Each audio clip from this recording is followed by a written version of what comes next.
Alhamdulillah Rabbil Alamin. Wabihi nasta'inu ala umuri dunya waddin. Wassalatu wassalamu ala asyrafil anbiya'i wal mursalin wa ala alihi wa ashabihi ajma'in, amma ba'd. Qala Allah Ta'ala fi kitabihil karim, a'udzu billahi minasy syaithanir rajim. Bismillahirrahmanirrahim. Yarfa'illahu alladhina amanu minkum walladhina utul ilma darajat. Al-ayat.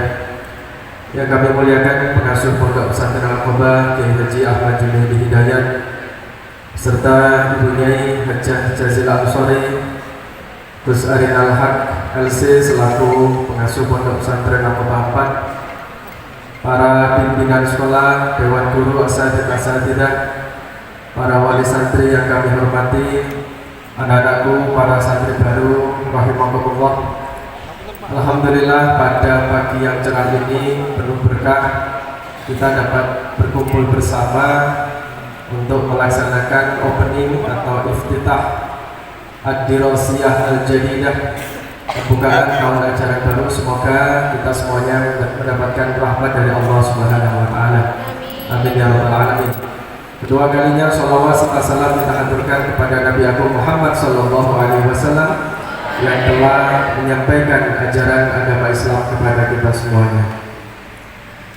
Bapak Ibu rahimakumullah, sebelum menyampaikan beberapa hal terkait dengan pesantren Al-Qobah, perlu kami perkenalkan diri. Kami kula Ahmad Kanzul Fikri MPD. Saya putra pertama dari pengasuh, lahirnya di Probolinggo tapi besarnya di Jombang. Karena Abah Yai asalnya dari Bojonegoro, Ibu Nyai berasal dari Probolinggo. Kemudian sama-sama menuntut ilmu di Tebiran dan akhirnya sampai sekarang istiqomah mendampingi para santri di Pondok Pesantren Al-Qobah ini. Saya dulu nyantri dan belajar di Pondok Pesantren Tebiran, kemudian melanjutkan di Gontor Ponorogo, kemudian tabarukan di beberapa pesantren seperti Amsilah di Jepara, kemudian di Al-Hikam di Malang, Asuhan Al-Marfurlah di Haji Hasyim Muzadi, kemudian di Pondok Hafidhul Quran Perak, kemudian di Al-Falah Ploso. Alhamdulillah itu menjadi bekal bagi kami kurang lebihnya untuk mendampingi para santri di Pondok Pesantren Al-Qobah. Bapak Ibu sekalian rahimakumullah, Pondok Pesantren Al-Qobah ini berdiri tahun 97. Waktu itu awal-awal masih diisi oleh mahasiswa. Jadi awalnya Pondok Al-Qobah ini adalah pesantren mahasiswa. Kemudian pada tahun 2003 Abah Yai mendirikan unit sekolah pertama, yakni SMP Islam Terpadu Mishkat Al-Anwar yang disingkat dengan SMP ITMA. Kemudian 3 tahun selanjutnya, tahun 2006 berdirilah MTS dan juga SMA Islam Terpadu Mishkat Al-Anwar. Waktu itu lokasinya masih berada di Al-Qobah Sate, Desa Kuaron. Jadi di sana ada 3 unit, ya, SMP, kemudian MTS dan juga SMA itu di Al-Qobah 1. Kemudian sekitar tahun 2011 pengembangan pesantren yakni berada di Wonosalam atau Al-Qobah 2 Edu Green Park Wonosalam, daerah perbukitan. Sekarang masih difungsikan untuk kegiatan yang bersifat leadership seperti pelatihan organisasi, outbound, ya, outbound atau camping kemah yang rutin nanti akan dilaksanakan oleh para santri setahun 1 kali, itu di Al-Qobah 2 Wonosalam. Kemudian pengembangan selanjutnya yakni Al-Qobah 3 Jember, kurang lebih sekitar tahun 2012, itu untuk asrama mahasiswi. Ya, jadi untuk asrama mahasiswi itu Al-Qobah 3 Jember. Banyak alumni kita yang diterima di kampus UNED atau sekitarnya yang melanjutkan di sana. Itu diasuh oleh adik saya, yakni Ning Lumatul Fitria, dan juga bersama suaminya Gus Faruk Mubarok. Ning Vita, adik saya lulusan IPB, jurusan landscape, arsitektur landscape. Kemudian Gus Faruk suaminya yakni lulusan UGM, ngambil jurusan fisika, ya, sudah selesai S2. Kemudian pengembangan selanjutnya Al-Qobah 4 yang sekarang kita tempati ini. Oke, tepuk tangan untuk semua cabang Al-Qobah. sini Akobah 4 untuk unit MTS dan MA. Kalau Akobah 1 itu SMP dan SMA. Kalau di sini MTS dan MA. Fokusnya untuk program Tahfidzul Quran wal Hadis. Ya, dengan program One Day 5 ayat 1 hadis. Alhamdulillah, dan diasuh oleh adik saya Muhammad Arinal Haq. Nah, silakan berdiri, terus Muhammad Arinal Haq. Alhamdulillah, adik saya ini Gus Arinal sudah hafal Quran, dulu alumni Tebir, alumni MK, kemudian melanjutkan kuliahnya di UIN Ciputat Jakarta, juga sekaligus menambah keilmuan tafsir dan hadis di pesantren yang diasuh oleh Almarhumlah Kiai Haji Ali Mustafa Yaakob di Darussunnah Ciputat. Nah, ini Akobah 4 ya. Ini gedung futsal yang sekarang kita tempati, salah satu fasilitas bangunannya. Kemudian pengembangan selanjutnya, Akobah 4 ini berdiri tahun 2015 ya. Diresmikan oleh Almarhumlah Pengasuh Tebireng Kiai Haji Solahuddin Wahid bertepatan dengan Muktamar NU 2015 waktu itu, tabarukan. Kemudian pengembangan selanjutnya yakni Akobah 5 di Tegal, Jawa Tengah. Insya Allah nanti akan kita manfaatkan untuk pembangunan SD internasional, ya, segmennya untuk SD internasional. Kemudian pada tahun 2021 waktu pandemi, pengembangan Akobah selanjutnya di Ngoro, yakni Akobah 6, Akobah International School. Tepuk tangan. Jadi di sana SMP, SMA, kemudian MTS, MA dengan keunggulan salah satunya adalah full berbahasa asing dan juga kurikulum Cambridge dan pendampingan ekstra lainnya. Alhamdulillah, jadi memang setiap cabang itu memiliki keunggulan masing-masing. Bapak Ibu rahimakumullah, di samping pengembangan secara fisik dan juga unit-unit yang lain, Pondok Pesantren Al-Akobah sejak awal memang kita memiliki visi yang lain daripada lembaga lain. Kalaulah seandainya lembaga ini sama dengan lembaga lain, maka tidak ada bedanya. Maka kita harus memiliki spesialisasi, inovasi, distingsi yang membedakan dengan lembaga lain. Awal ketika berdiri dulu tahun 2023, tahun 2003, sekolah SMP kita sudah menerapkan full day school. Itu inovasi pertama. Tatkala waktu itu masih belum banyak sekolah yang menerapkan full day school. Kita sudah menerapkan full day school. Tapi kemudian kita evaluasi, kita ganti dengan sekolah yang sesuai dengan perkembangan. Kemudian ada istilahnya moving class. Kita sudah pernah menerapkan moving class. Kita juga tidak setuju dengan yang namanya konsep ujian nasional waktu itu karena tidak sesuai dengan penilaian authentic assessment atau tidak bisa mencerminkan kemampuan anak secara utuh. Kemudian juga ada yang namanya student day atau sebuah aktivitas untuk mengasah bakat anak-anak melalui kegiatan ekstrakurikuler. Alhamdulillah, kemudian dari segi keunggulan yang lain masing-masing, di Akobah 1 itu keunggulannya adalah riset. SMP SMA anak-anak kita ajari riset, bagaimana mereka melakukan sebuah problem solving, kita ajari untuk mereka kritis terhadap fenomena sosial itu dalam bentuk proyek, dalam bentuk penugasan baik secara individu maupun secara kelompok. Kemudian di Akobah 2 tadi ya, di Wonosalam untuk camping dan untuk penggembelengan leadership. Kemudian Akobah 3 Jember untuk pendampingan asrama mahasiswi. Kemudian di Akobah 4 ini yakni program keunggulannya adalah Tahfidzul Quran wal Hadis. Kita tambahin dengan Al Hadis karena anak-anak juga setiap hari, satu hari sekali menghafal hadis-hadis yang ada di Arba'in An-Nawawi, sehingga kurang lebih nanti anak-anak ketika lulus sudah menghafalkan sekian puluh hadis sesuai dengan kemampuannya masing-masing dan juga baik dalam ngaji kitab kuningnya. Kemudian ada pun kegiatan harian yang rutin diisi oleh anak-anak diikuti adalah jamaah 5 waktu. Karena bagi kami jamaah 5 waktu itu sangat penting sekali. Di samping merupakan suatu ibadah yang sunnah muakkadah, itu juga merupakan sarana untuk controlling keaktifan anak-anak. Abaye menerjemahkan sebagai as-sholatu imaduddin dan juga as-sholatu imadut ta'lim. Sholat itu bukan hanya tiang agama, tapi juga tiangnya pembelajaran, tiangnya pendidikan. karena setelah sholat jamaah anak-anak langsung membaca Al-Quran 2 lembar plus kemudian sholat ba'diyah plus ngaji. Jadi itu merupakan satu paket yang menempel menjadi sebuah kebiasaan yang baik. Termasuk putra putri panjenengan ini alhamdulillah dalam kurang lebih 1 bulan itu sudah mulai terbentuk karakternya, kebiasaannya. Mereka sudah intizar sholat, menunggu datangnya waktu sholat. 15 menit sebelum adzan mereka sudah membaca Al-Quran.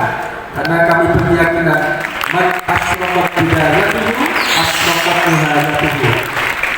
Jadi sedikit cerita tahadus binikmah para wali santri. Ketika panjenengan mengantar ke sini, saya pribadi dan adik-adik belum bisa menemui panjenengan karena alhamdulillah kemarin kami mendapatkan rezeki yang luar biasa, mendapat panggilan untuk melaksanakan rukun Islam yang kelima. Saya bersama istri kemudian adik-adik kami berempat kemarin ketika panjenengan kami perjalanan menuju tanah suci untuk melaksanakan ibadah haji. Jadi ceritanya lucu. Kemarin itu mak dapur yang biasanya melayani makanan itu cerita, terus para santri baru itu sami tanglet, banyak yang tanya kan pulau kata mak dapur, Gus Fikri itu yang mana sih mak, katanya begitu. Karena belum pernah ketemu saya dan alhamdulillah kemarin sudah mulai ngaji dengan anak-anak dan kemarin anak-anak sudah mengkhatamkan bacaan Al-Quran 30 juz. 1 bulan sekali mereka hafal. Karena setiap sholat 2 lembar dikali 30 hari insya Allah selesai.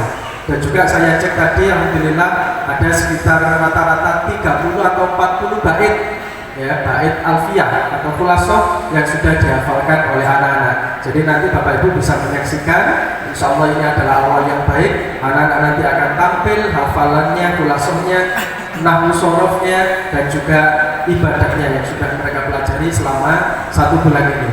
Memang tradisi di pesantren Al-Qoba ketika anak baru datang, mereka datang siang, mereka datang sore, malamnya langsung kita layani ngaji. Jadi tidak ada waktu kosong. Kita betul-betul memanfaatkan waktu yang ada sehingga mereka langsung fokus pikirannya untuk ngaji di pondok. Alhamdulillah sudah lumayan hasilnya. Jadi memang targetnya santri tahun pertama mereka baik ngaji kitab kuningnya, kemudian amsilatinya juga selesai dalam 1 tahun. Sama menghafal 184 khulasoh. Itu Bu, metode amsilati namanya adalah metode cepat untuk mempelajari kitab kuning. Nanti mereka naik kelas 2 semakin dimantapkan lagi ngajinya. Begitu pula nanti ketika kelas 3 terus nanti mereka akan naik level untuk mempelajari kitab kuning yang sifatnya lebih tinggi lagi dan seterusnya. Kemudian ada ngaji sorogan. Ngaji sorogan itu anak mempersiapkan di kamarnya masing-masing apa yang mau mereka baca, kemudian disodorkan kepada gurunya, disimak. Itu namanya ngaji sorogan. Ada bandongan juga, guru atau pengasuh atau ustadz-ustadznya ngaji, anak menerjemahkan di kitabnya masing-masing. Kemudian di Al-Qoba 4 kegiatan harian ada setoran tahfidz, itu dilaksanakan setelah maghrib sampai pukul 8 malam. Kemudian ada English night, ada Arabic night. Ini waktunya juga setiap malam. Ini di Al-Qoba 1 ada tambahan English night dan Arabic night, itu setiap malam. Kemudian ada kegiatan mingguan Bapak Ibu, namanya Amalia Aswaja. Seperti apa? Seperti tahlilan, yasinan, istighosa. Itu namanya Amalia Aswaja. Alhamdulillah sepertinya anak-anak ini sudah mulai lancar. Wirid setelah sholat, istighosa, ya istighosa itu alhamdulillah anak-anak sudah mulai lancar. Kemudian doa-doa lainnya. Kemudian ada kegiatan mingguan yang lain seperti English morning. Ini waktunya Jumat pagi sampai Arabic morning. Setelah subuh mereka baca surat Al-Kahfi. Itu tradisinya Hadratus Ustaz Kiai Haji Hasyim Asy'ari. Kita lanjutkan di sini. Setelah subuh baca Al-Kahfi, setelah itu mereka ganti kaos, ganti celana training untuk short conversation, bahasa Inggris, bahasa Arab. Kemudian mereka lari pagi jam 6 balik ke pondok, makan, sarapan, kemudian mandi, persiapan sekolah. Itu pada hari Jumat. Kemudian Jumat malam Sabtu ada kegiatan wawasan. Kegiatan wawasan ini pengasuh memberikan wacana umum, wacana sosial yang tidak mereka dapatkan di sekolah. Itu kita sampaikan ketika forum wawasan seminggu sekali, ya. Ini setiap Jumat malam Sabtu agar anak-anak mempunyai dimensi cakrawala pengetahuan yang luas. Kemudian ada muhadharah, ini juga penting. Setiap Sabtu malam Ahad, Sabtu malam Minggu, semua baik Aqobah 1, Aqobah 4 maupun di AIS, anak-anak diajari latihan pidato agar mereka berani tampil, berani berbicara di depan publik, mempunyai mentalitas, diasah public speakingnya, karena mau tidak mau mereka nanti di masyarakat harus bisa pidato, harus bisa ceramah, menyampaikan ilmu dengan baik. Kemudian ada qiyamul lail, waktunya hari Ahad dini hari jam 3 anak-anak kita bangunkan seperti tadi. Sekarang hari Ahad, tadi malam anak-anak melakukan qiyamul lail, ada tahajud, ada sholat sunat hajat, ditutup dengan witir. Itu kita dawamkan, kita istiqomahkan seminggu sekali, setiap minggu dini hari sampai menjelang subuh. Setelah subuh mereka tidur. Nah, wajib tidur ya, tidak ada ngaji setelah itu. Kemudian mereka bangun, sholat duha jam 7, mereka rohan itu istilahnya bersih-bersih pondok. Kita ajari mereka untuk mandiri, ya, bertanggung jawab terhadap kebersihan lingkungannya masing-masing. Kemudian di Aqobah 4 program mingguan ada namanya tasmi. Tasmi ini setiap hari Ahad setelah sholat duha mereka ada satu atau dua anak yang digilir piketnya untuk menstorkan hafalan dan disimak oleh teman-temannya sendiri. Kemudian Bapak Ibu ada kegiatan bulanan seperti apa? Muhadharah kubro, latihan pidato tapi skalanya besar, pakai panggung seperti ini, ada hiburannya, pokoknya meriah. Itu sebulan sekali, biasanya gabungan Aqobah 1 dengan Aqobah 4 dengan AIS. Itu mereka ketemu semua di halaman ini, belakang gedung futsal ini luas, atau di gedung futsal ini mereka latihan muhadharah kubro itu sebulan sekali. Kemudian ada ziarah makam masyayikh. Setiap 1 bulan sekali seluruh santri kita ajak untuk tabarukan, nyambung sanad, mencari berkah di makom tebiran untuk mendoakan para pendiri, para pengasuh, para aulia yang ada di Makbarah Tebiran. Itu biasanya malam Jumat. Kemudian yang terakhir ada kegiatan tahunan. Yang pertama itu FFG, Fantastic Final Grade. Ini panggung yang luar biasa megah, nggak kalah seperti panggungnya Indonesia. Tepuk tangan untuk kegiatan tahunan ini.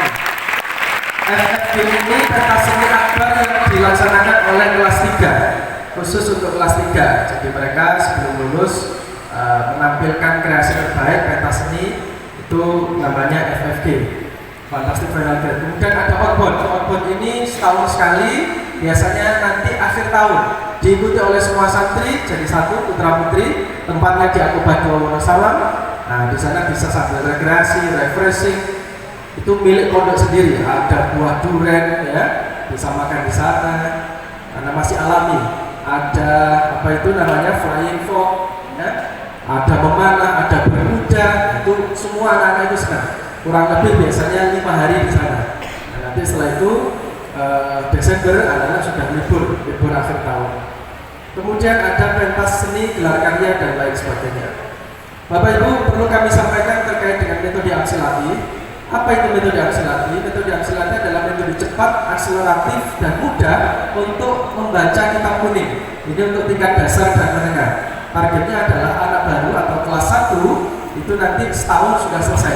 Jadi nanti Bapak Ibu bisa menyaksikan bagaimana anak-anak dengan cepat memahami apa itu huruf jar, apa itu idhofah, apa itu isim dhamir, apa itu isim mausul, plus dalil-dalil yang ada di Alfiyah atau namanya Khulasoh. Mereka nanti sudah hafal. Coba ya, saya testing dulu ya. Nanti sebelum kalian naik ke panggung. Ayo coba dibaca bersama-sama. Aga huruf fajar.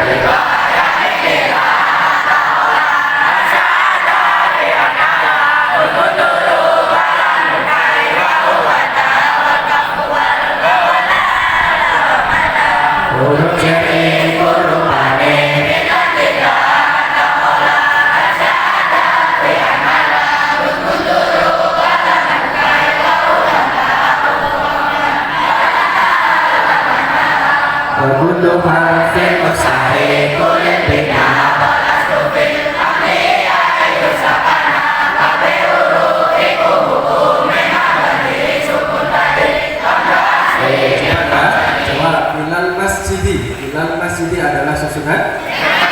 Huruf adalah apa artinya ilah? Nah, Kemudian al-masjidir jadi apa? Majrur. Tanda jarnya kasroh. Itu anak-anak sudah paham. Alhamdulillah, tepuk tangan untuk jadi kalau saya dulu mondok bertahun-tahun itu ya belajar ya ngaji, tapi tidak paham ini fungsinya untuk apa, ila ini namanya apa, dasarnya mana, bait alfiyahnya mana, itu tidak terlalu nyangkau. Tapi alhamdulillah anak-anak karena kita punya metode yang cepat, anak-anak juga bisa memahami dengan cepat dan mudah. Kemudian prinsip kami adalah setiap anak itu istimewa dan bisa menjadi juara. Itu artinya kita menerapkan pendidikan humanis, pendidikan yang memanusiakan manusia. Cirinya adalah kita sejak awal tidak melakukan seleksi.